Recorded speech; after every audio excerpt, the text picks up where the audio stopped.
The leper scholar versus Jesus in Isaiah 53. The speaker of verses 7 through 10 is Isaiah himself. Verse 7. He was maltreated, yet he was submissive. He did not open his mouth. Like a sheep being led to slaughter, like an ewe, dumb before those who shear her, he did not open his mouth.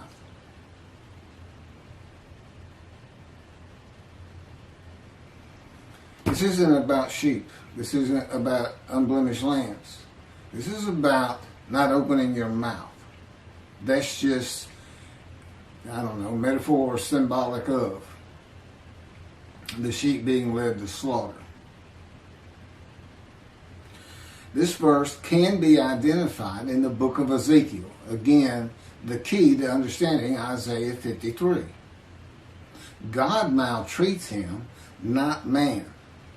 Maltreatment is a part of being chastised and punished by the words and power of God to be made suitable for his purpose. With God, you are always submissive. It is necessary to break the will of a man that is going to be the servant of God, to temper and calm his soul and emotions. Ezekiel said he went in bitterness and the fury of his spirit in the hand of God. The chastisement, punishment, maltreatment, crushing, and bruising in God's fire of refinement is to remove this bitterness and furious nature of Ezekiel. It is to make a man meek and humble. Moses was called the most humble man on earth at the end of his life. God had him for 40 years. Ezekiel was sent to his house, and God bound him with the cords of his power so that he could not go out among the people. To the people, Ezekiel was silent as a lamb.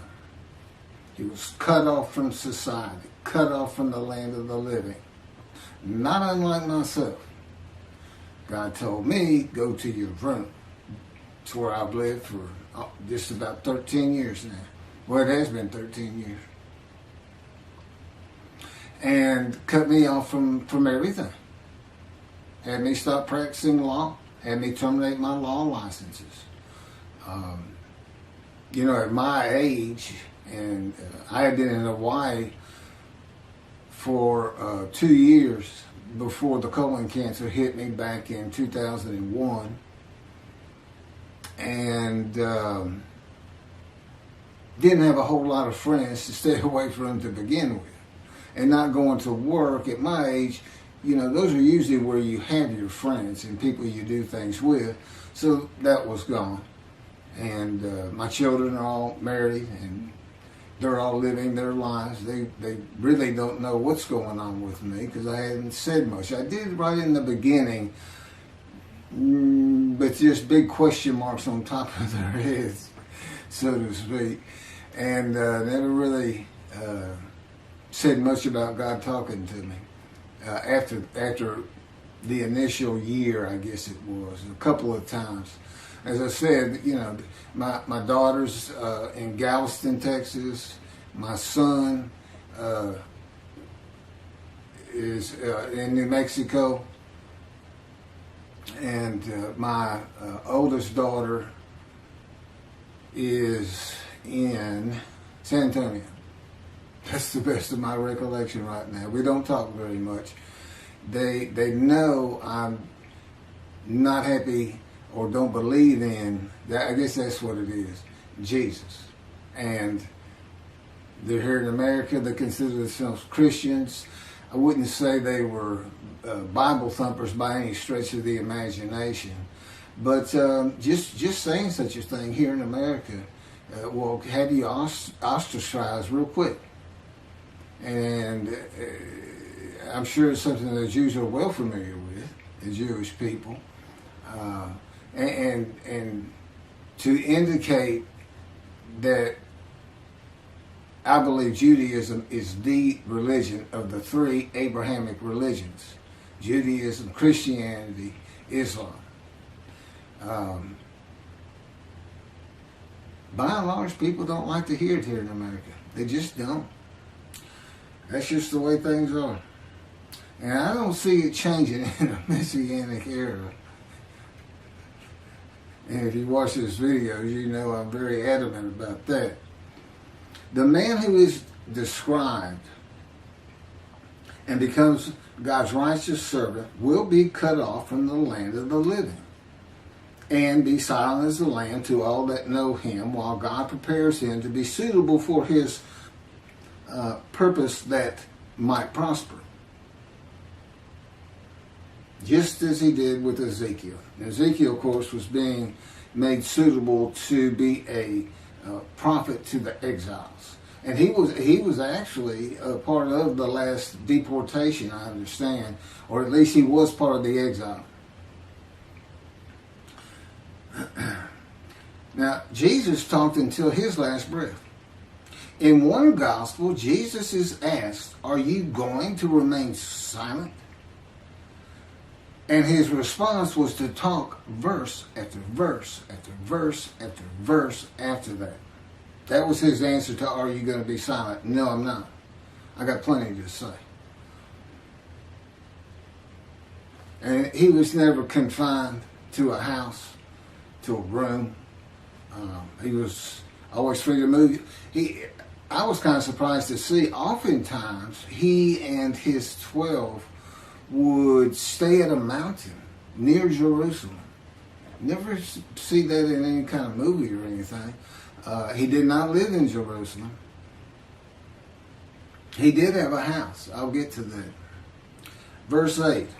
By oppressive judgment he was taken away. Who could describe his abode? For he was cut off from the land of the living through the sin of my people, who deserved the punishment.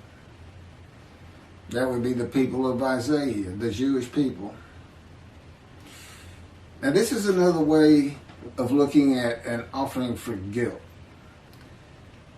The oppressive judgment is being guilty and receiving a sentence of imprisonment in your home or your room. And maltreatment, chastisement, punishment, bruising, and crushing for the sins which causes the guilt of the Jewish people until suitable for God's purpose. God he uses these verses symbolically, with the offering for guilt in this verse being shown as a guilty plea before a judge of crimes not committed by the defendant. Ezekiel chapter 3 verse 14. The Spirit seized me and carried me away. I went in bitterness in the fury of my spirit, while the hand of the Lord was strong upon me. Okay, that would be the jailer for the oppressive judgment. Who can describe his abode and cut off from the land of the living? That's the prison. Ezekiel chapter 3 verse 24. And a spirit entered into me and set me upon my feet. And he spoke to me and said to me, "Go, shut yourself up in your house."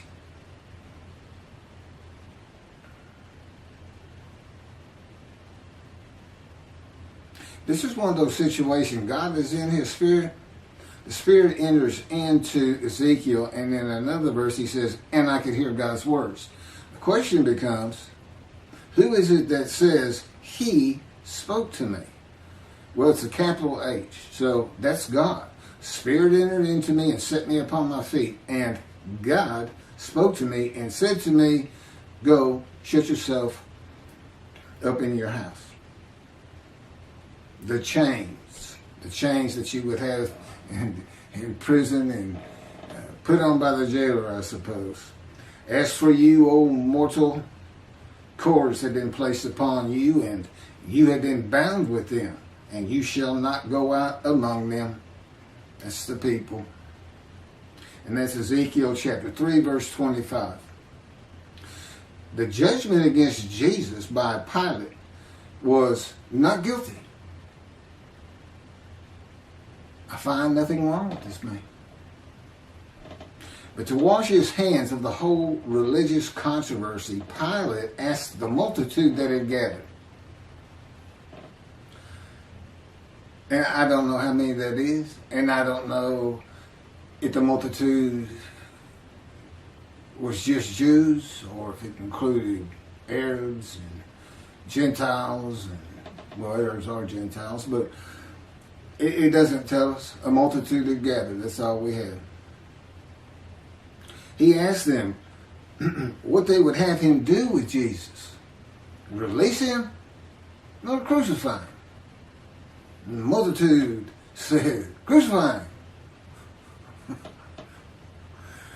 That was not an oppressive judgment. It was not a judgment of being taken away or cut off. No, it was a sentence of death. It is oppressive, I grant you. But it's a death sentence.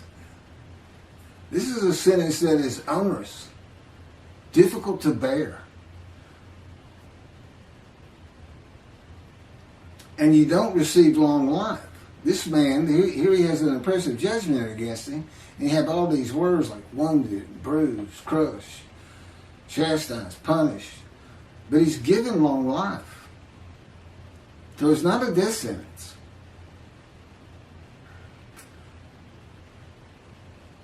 Who could describe his abode? Jesus has a house in the Gospels, but it is never described. No one today could describe his abode. And Isaiah chapter 11 says that his abode shall be honored, the Moshiach, who is described in Isaiah 53. This is the book of Mark, the Gospel of Mark, chapter 2, verse 15, Holy Bible, King James Version, from the internet. And it came to pass that, as Jesus sat at meat in his house, many publicans and sinners sat also, together with Jesus and his disciples. For there were many, and they followed him. Doesn't sound like shunned and despised to me. And of course, today nobody can describe that abode. All of Israel will be able to describe the abode of God's righteous servant. That would be me in this day of social media and phones with cameras. And it will be in Israel. It will be in Jerusalem. Now, what does it mean? It is to be honored. I don't know what that means, a fancy home, or just the fact that God's righteous servant lives there. For these past 13 years, I've basically been in a room in a condo with my parents. I pretty much stay in here all the time. I go down to the kitchen once a day, once or twice a day. But before that, when I was in Hawaii, we lived in I call it the little green shack. There wasn't anything to it at all. But the kids they were all over. I took my oldest daughter and my son. Initially, my young daughter at the time came out with us too for about a month. This is post-divorce. And my wife had custody of all of them, but she didn't want the first two. She was getting remarried, and they were a handful, not unlike their father. I've heard that more than once. But they were having a great time. It was good for them. They needed to get away from Houston for a while, and that's why I went. And but that's, after 2 years the cancer hit me. I did pass the Hawaii bar. I got the results in the hospital. But and it was difficult to take. I was in enormous pain, but it had to be done. I had a family to take care of.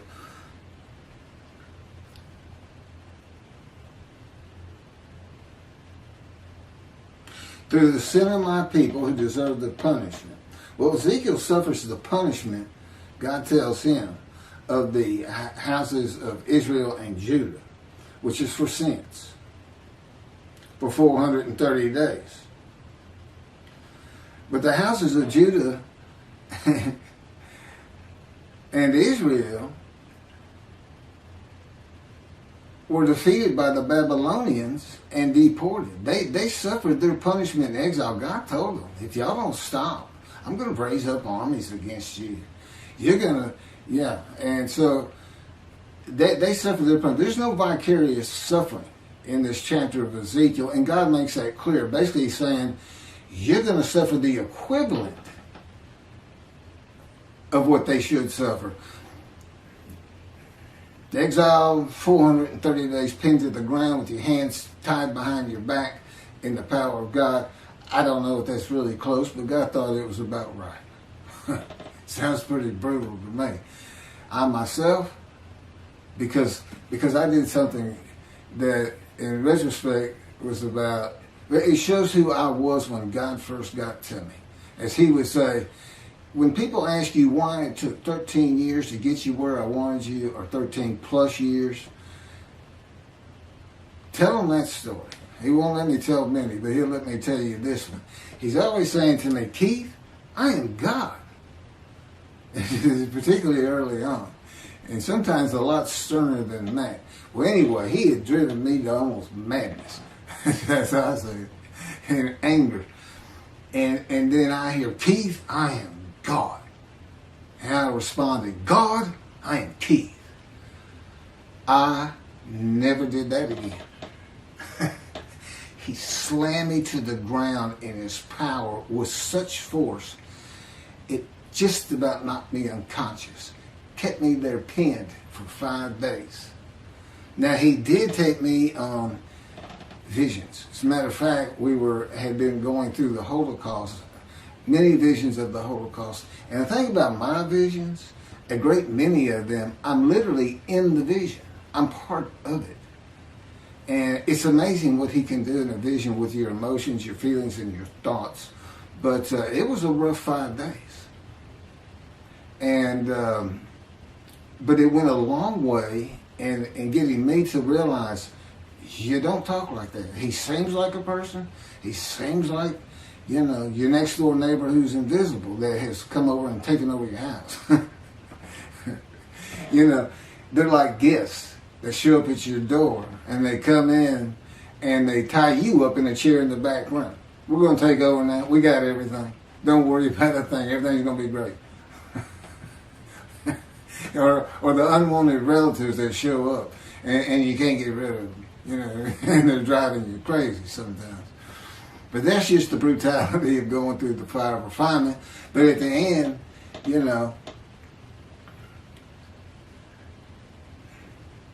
you're so thankful. I would have never been this man.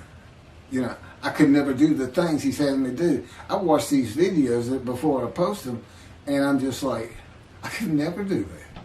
I was pretty glib, but not like he has me be.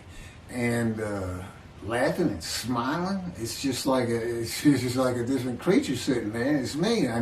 It's almost dumbfounded. And I'll tell him, man, you were something else when you're operating the unit. Sometimes I call it. Anyway, again, he wants you to know these things about him. He's not just everybody. I'm sure, especially those who seriously study the Torah and the time, you have your own perceptions of this entity, God, not as a man, but as a person yourself. You can't help but start adding attributes to him of a man.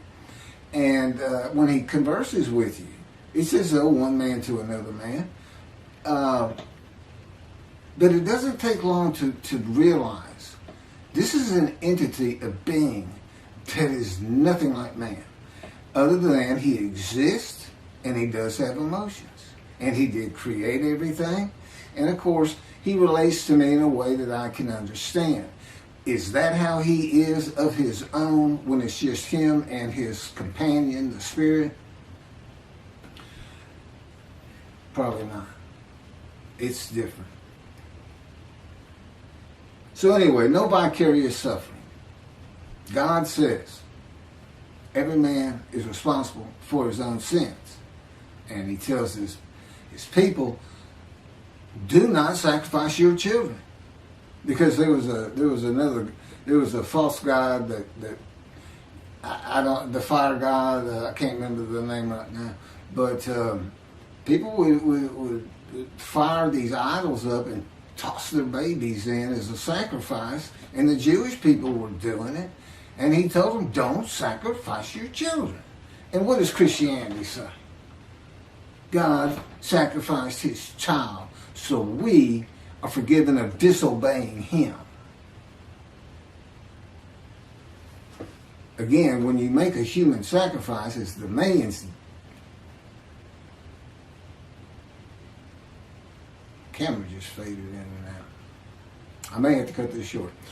As the Mayans did, they were looking for favor. They made the sacrifice so their gods would do something for them.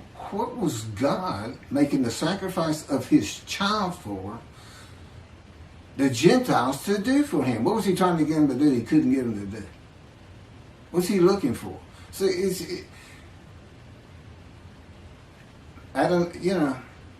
and they say the Hebrew Bible, the Bible he gave his children, is prophetic of this human sacrifice.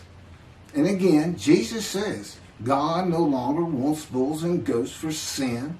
As I told you, he did away with the system through his prophets. Isaiah chapter 1, Amos, in the Psalms. He said, no more. No more. Don't offer them to me. Stop sinning, I'm going to punish you. And that's what he did. But he didn't ever leave them. He married them. He espoused them. And he tells them, there's one psalm he basically says, I don't care if every single one of you turn your back to me. I don't care if every single one of you is sinning and not practicing my laws and commandments. I'm not leaving you. You're mine. But I will punish you. That's God.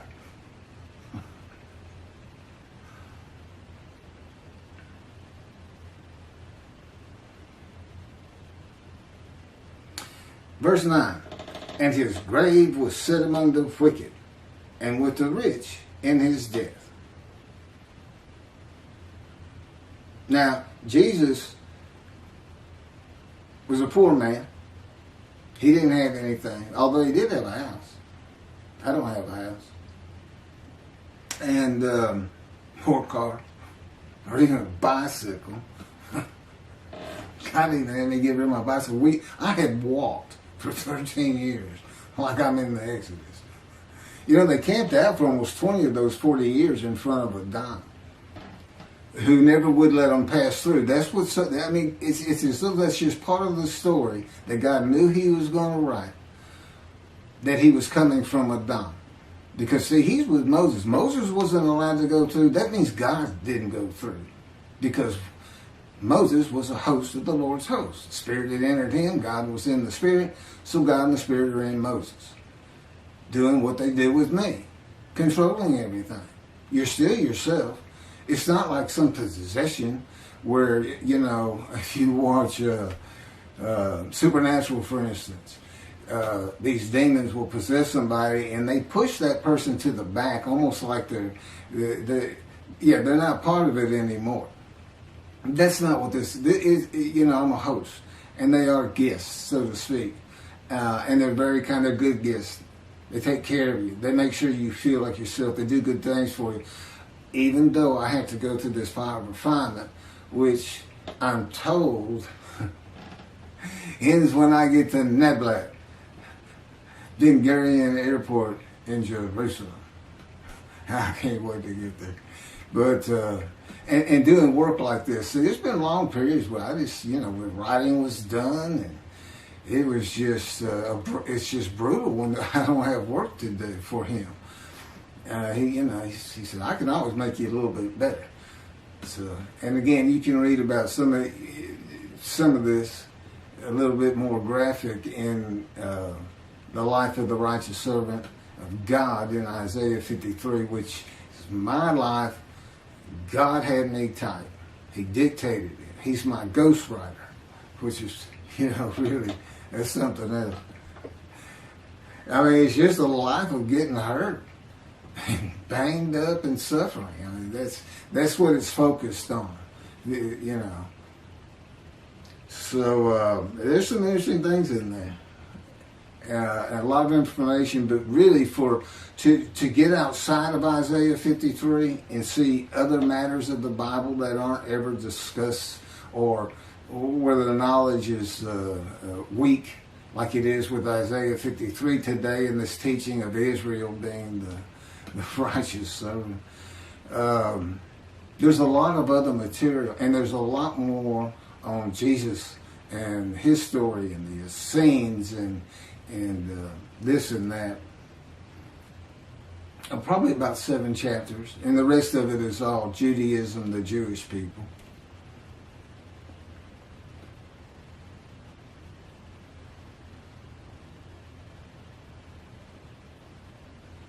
So anyway, this verse, and then Jesus is said to,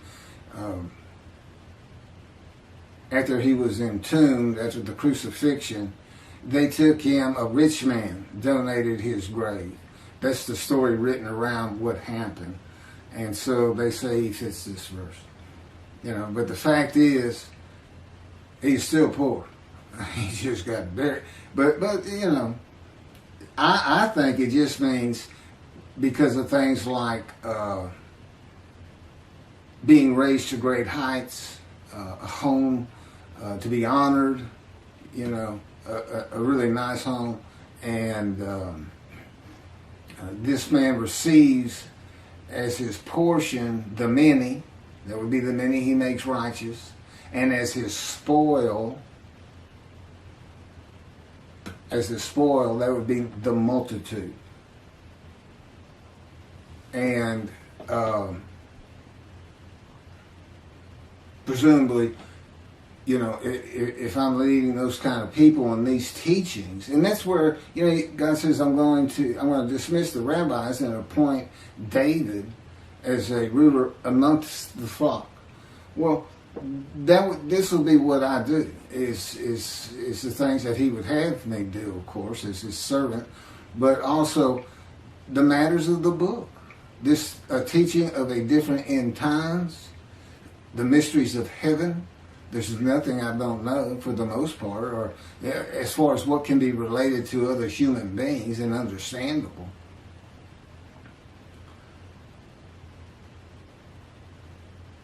So, and we know he's a man of suffering and had to rise to great heights.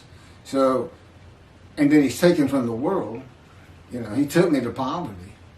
So, to me, I read that and, you know, I was a poor person, but I'm going to end up rich. Verse 10.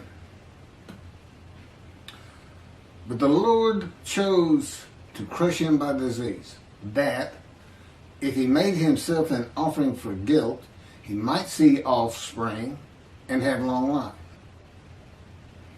And that through him the Lord's purpose might prosper. But the Lord chose to crush him with disease. Now, I think I've covered that sufficiently. I'm familiar with disease. My life was crushed by disease, by cancer. I was supposed to die 20 years ago. God says, I took it from you. I gave it to you, and I took it. I gave you cancer, but you survived because of me. I orchestrated you getting shot through the abdomen. You're the man of suffering. A lifetime of it. But I made sure you didn't die. Now, I don't know exactly how he did that, but, you know, possibly he was in the operating room and helped the surgeon's hand. I don't know. But it's very difficult to be shot in the abdomen when you're 18 years old. It's very traumatic, to say the least. There's little question. I had nightmares just about all my life from seeing things that you just shouldn't see in a household where there's been a number of suicides in the family, and as a young child, and then the trauma of being shot. And that's what I believe was always causing this headache I had. It was from biting down, it was inability to sleep good, nightmares, which is a byproduct of post-traumatic shock disorder. And that's what I thought my problem was. And I was destroying my jaw joint by all the biting down. And as I also just mentioned in the last video, God controls my dreams. So that stopped. But he also was causing that pain. He was causing me to do that because, again, I'm the man of suffering. He came to me in the womb to make sure I fit these verses. And that's the only proof I can offer you that I actually offered myself for guilt to him. Guilt that was just a test, which I'm about to get to one more time. I'll run through it because that's novel, that's new, but it all fits. That's the thing about all these teachings in Isaiah 53 in the day of the Lord and in my book. I mean, once he speaks to me, I mean, the first 6 or 7 chapters are just brief histories of accidents I went through and of my life, and just kind of a chronology. I went to school, how that happened, always getting in trouble, leaving home, the works. And, failing 9th grade, barely getting into college. I had to go into summer school. The only reason I even went to college is because I got shot. It changed, and God says, well, I knew how it was going to change you. And it did. I finally realized that, you can't just fool around in this life. I need to do something with myself. And because I wasn't going to get out of high school. I had just failed too many classes. Mostly because I just didn't like it. Well, I wanted to be elsewhere. So I was always skipping school and this and that. And like I said, getting in fights and getting suspended and thrown out. And I got thrown out of one school. Again, another alteration with the principal. I mentioned when in the 2nd grade I had an altercation. And then I had another one in high school and they told me to cut my hair. And I did. I always wore my hair in a ponytail. It was nice and neat. It was long blonde wavy hair. And I reported to the principal to show him. And he got up out of his desk, walked behind me, I'm sitting in a chair, and grabbed me by the back of the head and yanked my head back and said, "It's still over your collar." I think I did a backflip out of that chair. I'm not sure what happened, but I do know it took several people to pull me off of him. That's how volatile I was. I mean, I was just, God would say, "Tell him." God said, "That's what I had to deal with. That's why it's taking so long." The fury of my spirit. So, I tell him, well, David, what can I say? I got some DNA in me that is a little bit different from maybe others. I'm not sure. Again, so far removed. That's why I'm the twig. So far removed as a descendant of David. But anyway, so then the Lord chose to crush him by disease. Again, he wants that man blemished. He knows the Gentiles are going to come up with the unblemished Lamb of God. Use Leviticus. You sacrifice a lamb, your sins are forgiven. And so they use a human being. And he made sure you can't do that. Except they did it anyway. It's like, I don't understand it. How can you read crucifixion and the man lives? Makes me righteous by his knowledge. Now I know it says might. He might have long life, might see his children. But that's just part of the test of devotion. That's what it's about. And it's a test because there's nothing to offer yourself for. That's why the angel comes before them. The angel's here before he ever starts teaching me the scripture. And the Jews don't know it, but they're sin free. I have to announce it. My books announce it, by the way. It's another reason I'm probably having trouble getting it published. It's just too much for the publishers or whoever's reviewing the books. They make it to a review, and they say, well, it's not our thing. That's what it comes out to me. It's not our thing. And I'm like, well, I know, but you need to know that your thing needs an adjustment. And you need your people that you're supposed to need to see this. But to know that, I don't worry about it though. Because again, this is God's day.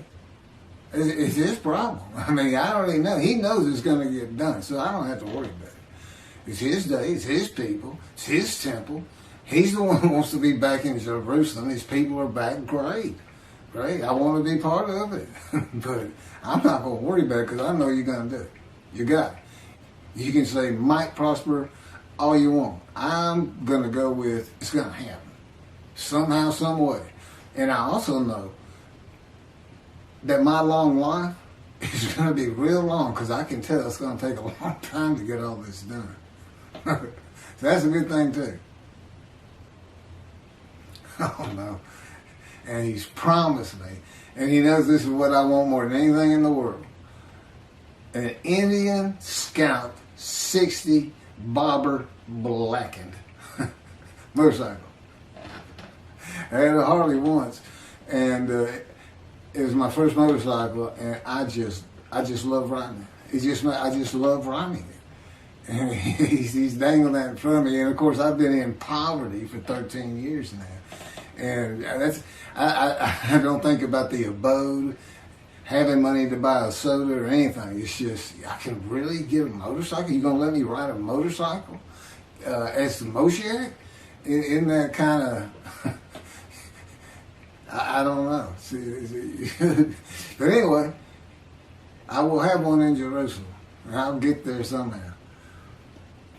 So anyway, here's what an offering for guilt is. Tobias Singer, in his Midrash on 53, says that phrase, he offers himself for guilt, means literally guilt offering. Let's go to Leviticus.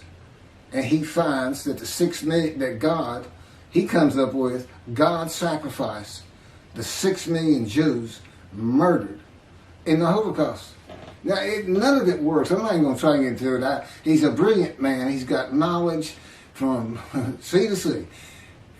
You know, he's like an encyclopedia on the Bible. But boy, the reasoning capabilities on that particular verse right here, verse 10, just left him, in my opinion. Because Israel's a man, they had to gather as one. See, it all started with the first covenant. All the Israelites gathered, and to a man, as the man Israel, they agreed to the covenant, saying, we will abide by all of your laws and commandments Moses gives us, which it turns out includes an oral tradition, if you will be our God, and we will be your people. When did they ever regather anywhere? Crushed with disease, or brought to grief with illness in the New Testament, and then have long life and make the many righteous. It just can't happen. It doesn't happen. And this verse is written because not only is the man blemished, because God knew what the Gentiles were going to do, he knew what Judaism was going to have. And a guilt offering in Leviticus is an unblemished ram. None of these people were unblemished, number one. Number two, who offered them? Did Hitler offer them? He didn't get long life and make the many righteous. Those people didn't get long life and make the many righteous. I don't know what he's thinking. I really don't. But I know he's a good man. And he practices Judaism to the T, I'm sure, as an Orthodox Jew. But, you know, really, and of course, as with all rabbis, he's dismissed. He's no longer in right standing with God, but he's got a long way to come back because he's going to have to straighten that out. He needs to get hold of these books, and I do want to relate to him. That's why I'm saying, well, that's why God's had me say to it, I want it.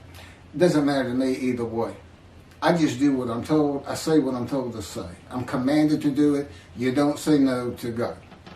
And that's another thing about being crushed with cancer. God can come to you, like I said, he just sees Ezekiel. But you're not going to say no to him. If he says, I want you to be my righteous servant and dedicate your life to what I tell you to do. And that includes when you go to sleep and when you wake up.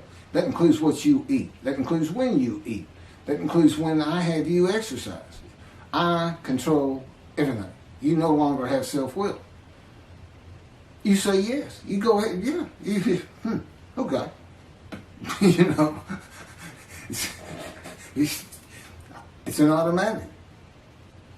So that's what it was for. In verse 10 is to prevent anybody from saying, from the Jewish side, that this could be a man. It can't be a man. Especially cannot be an unblemished lamb, a perfect man. See, I am this man, and I am the polar opposite of Jesus Christ. You can't put us in the same sentence without having the sentence blow up. You can't do it. But I'm who fits it. Not a perfect, handsome, beautiful, charming, pleasing, intelligent, sinless. So he says. I don't know. False prophecy, I'm going to come back. He doesn't do it. Is that sin? Is that lying? Is it deceit? But this whole Zechariah thing, I'm gonna ride into Jerusalem on an ass, as all of the prophets say of me, I shall be mocked, spit on, scourged, killed, and rise on the third day.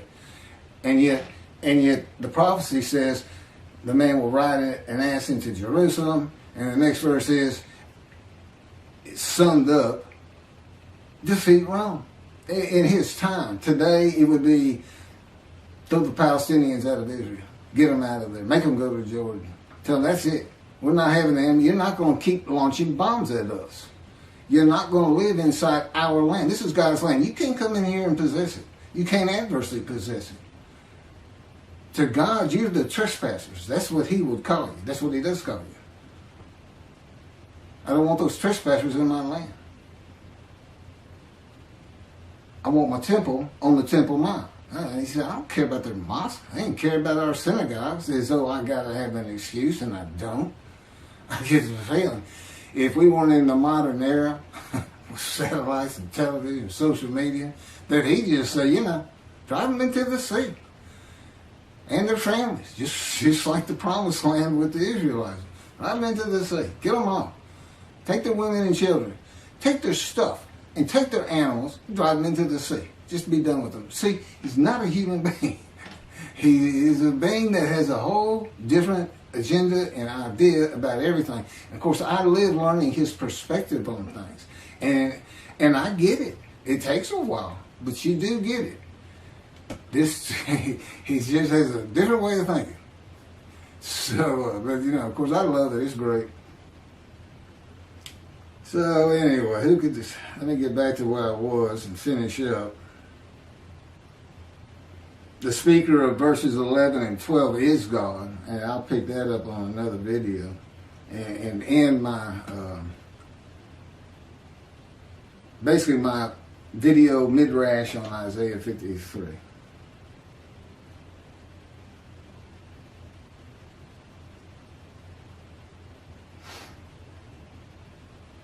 I think I've covered just about everything.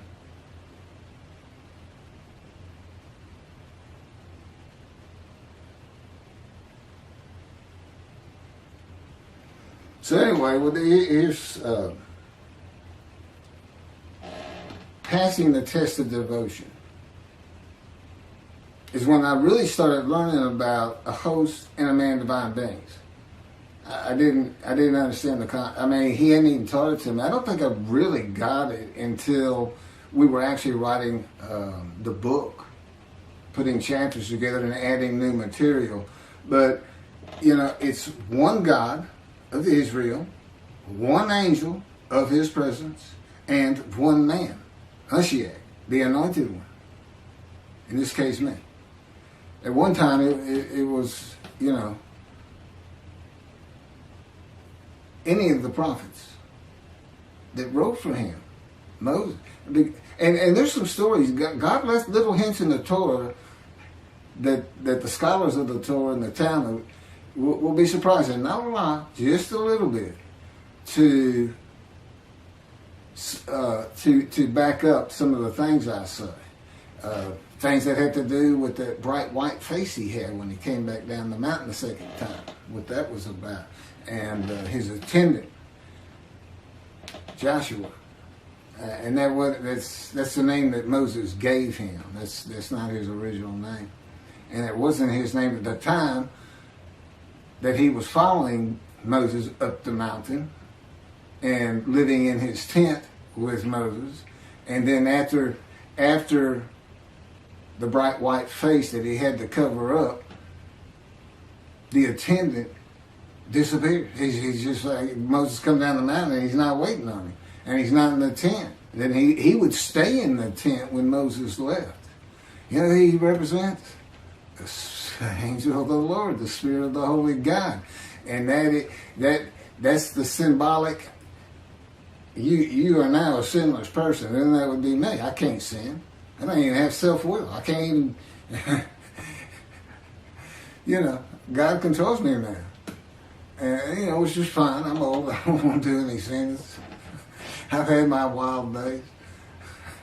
I told God said, we got to this part, verse 12, he's a sinner. I said, I never really thought myself that much of a sinner. I was good to other people, and I tried to do the right thing. Didn't really know anything about 10 Commandments or anything else.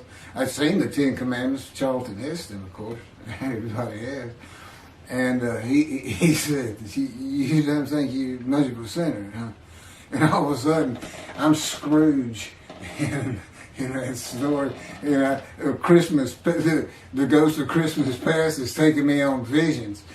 And in these visions, it's like, I'm back there.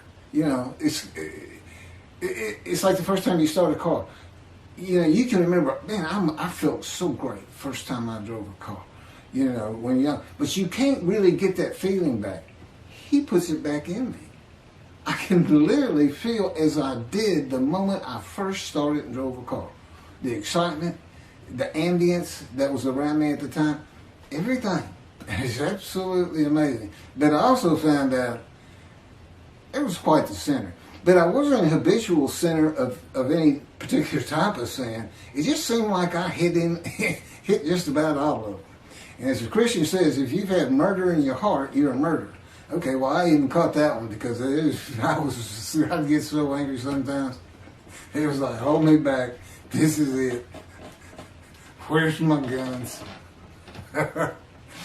No, I never killed anybody. I don't even hunt. I've never hunted. I can't even kill animals. I don't even like stepping on a bug. And I never have. It's always been me. But again, he's been with me. There's little things about my personality that made me a better person without me knowing it, but without any particular extreme. I don't know who I'd have been if he hadn't come to me in my first year. I don't know. It's something that we've been working on more lately than any other time in the last 13 years. And I tell you, it doesn't really matter to me. To me, I'm just me. My disfigurement, that's just me. It doesn't bother me. It doesn't bother me that you say you did it. And I believe him. I said, you did. I loved running, and it really hindered me in track because you need 2 strong arms for a quick start to drive out of the blocks and everything. And but one thing that never happened, which is surprising, because he said part of the reason I did it is so that people would pick on you and bully you and this and that, because that's what happens to young Jewish people. I wanted you to feel, as best I could, the suffering of the Jewish people in every way imaginable, including the wounding, the crushing, the bruising, the maltreatment. And but the fact is, nobody ever made fun of me about this arm. And it could have been I looked like, because I wouldn't smile, and it's like, I had a friend tell me, it looks like you when you look at people, like you want them to say something bad so you can launch into them. And maybe that's why. But anyway, he's changed. I'm not that person. Not that person. It did take him 13 years, which I think is a little ridiculous. Personally, I always say, look, more power, less suffer. What's wrong with that? He said, Keith, I am God. I decide these things. I decide how long it takes. I know what you need. I know where you have to be. And I say, you're not where I want you. And I just say 13 years. That's all I got to say. All of a sudden, I feel my foot getting crushed with the invisible hand. One of his favorite ways to wake me up sometimes. Two invisible hands just grabbing your feet and you're in deep sleep. And, I come up and I utter his favorite phrase for me. What is wrong with you? It makes him laugh. He says, nothing wrong with me, I'm God. Morning, God. And the day began. It's not always like that. I think I'm done. I mean, I have a lot of things written that I've covered on it through all these videos, one way or another.